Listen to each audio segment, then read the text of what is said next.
Hello Cowboys Nation, welcome to another video, and without further ado, let's get to another round of news from America's team. Cowboys respond to Micah Parsons' latest move. Micah Parsons was absent for OTAs this week as he continues to navigate his contract situation with the Dallas Cowboys. Parsons is entering the final year of his rookie contract, and expectations are high that the Cowboys will eventually lock him in with a long-term extension, likely making him the league's highest-paid non-quarterback. While talks have taken place, no deal has been finalized. With his contract status still up in the air, Parsons' every move is under the microscope. He attended off-season workouts in April, but his EE. Still, new head coach Shodenheimer isn't overly worried about the star defender's attendance at the voluntary workouts. He was going to do some traveling, Shodenheimer said, confirming Parsons was not around. "I have not seen him yet this week. Again, my big thing with all the guys, whether they're here or not, you can get great work in and you can get ready and be mentally prepared, whether you're Micah, who is not here, whether you're Dak Prescott. It doesn't really matter, just put your work in, getting ready. There are a lot of ways to get ready and prepared. I think the league has made it very clear, all voluntary. Cowboys want Micah Parsons to be improved leader." Parsons has rapidly established himself as one of the NFL's most impactful defenders since being drafted 12th overall by the Cowboys in 2021. Parsons has accumulated 52.5 sacks, 256 total tackles, and 9 forced fumbles over 63 games, earning Pro Bowl selections in each of his first 4 seasons and multiple All-Pro honors. Despite missing 4 games in 2024 due to an ankle injury, he still recorded 12 sacks, ranking tied for 5th in the NFL. Where the Cowboys want to see an improvement from Parsons is in the leadership department. Micah has to be the player that he wants to be paid as. He has to be a tremendous leader for the Dallas Cowboys, Cowboys owner Jerry Jones said in April.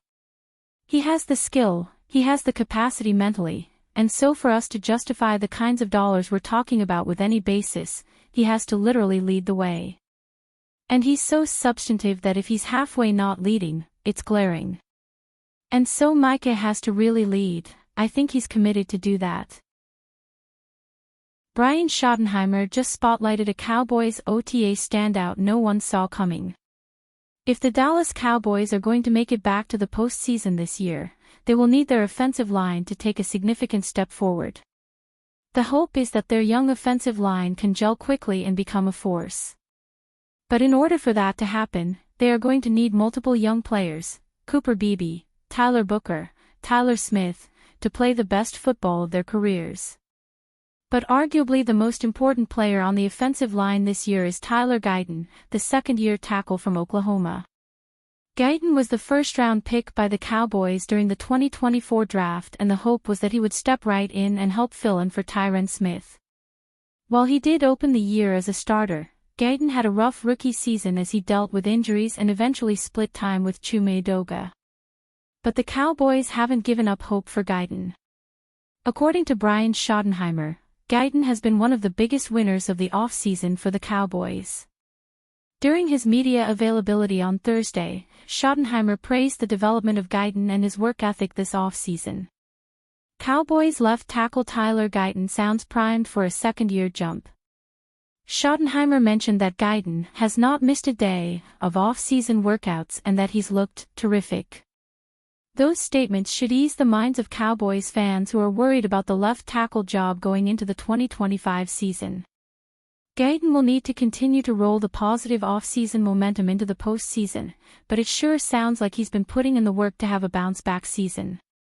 If Guyton can play at a much higher level in 2025, there is no telling what the ceiling could be of this offensive line. Left tackle was easily the biggest weakness of the Cowboys, so shoring up that spot could go a long way to fixing this offensive line. Time will tell if Guyton has actually improved or if this is just off-season coach speak, but this is an incredibly encouraging development for the Cowboys. Here's hoping that Guyton can take the sophomore leap and become the player Dallas saw at Oklahoma leading into the 2024 draft. Cowboys predicted to strike trade for $54 million Playmaker. The Dallas Cowboys have already made several trades to capture the attention of fans during the NFL offseason. Now, some are speculating that more big moves could be on the way for Dallas. Former NFL quarterback turned analyst Kurt Benkert offered several predictions for potential upcoming roster moves. One of the more intriguing projections has the Cowboys striking a major trade for Cleveland Browns tight end David Njoku. If you add Njoku with Dak Prescott, CeeDee Lamb and George Pickens, I think that could be a problem, Benkert explained on a Bleacher Report live stream. Give me David Njoku traded to Cowboys whenever the Browns decide to hit that fat old red reset button. Send him to the Cowboys, see what the deal is. Get some draft picks. Crystal ball here, maybe we get Njoku to the Cowboys in a little bit of a trade and the Cowboys are all of a sudden a little bit more dangerous. Because if you look at A.J. Brown's most recent, interview that he did talking about the Cowboys, Pickens going to the Cowboys perked people up a little bit. Let's dive into how Njoku would fit with the Cowboys. Browns tight end David Njoku is entering the final season of a 4-year, $54.7 million contract. On the surface, this would be more of a luxury move for Dallas than the front office addressing a pressing need. Njoku is on a 4-year, $54.7 million contract. While the tight end is on a lucrative deal, Njoku is entering the final season of the contract, meaning it would not be a long-term commitment for Dallas. Njoku has an $11.4 million cap hit in 2025 before hitting free agency next offseason.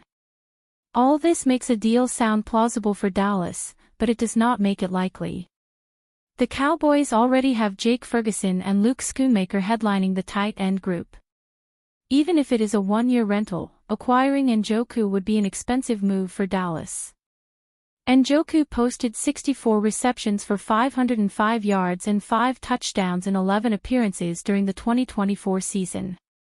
The Playmaker had a Pro Bowl campaign in 2023 notching 81 catches for 882 yards and 6 touchdowns. It is worth noting this production came in the Browns' offense where Njoku is not surrounded by the same level of playmakers as the veteran would have with the Cowboys. In addition to personnel changes, Shodenheimer's new coaching staff is likely to lead to a revamped offense.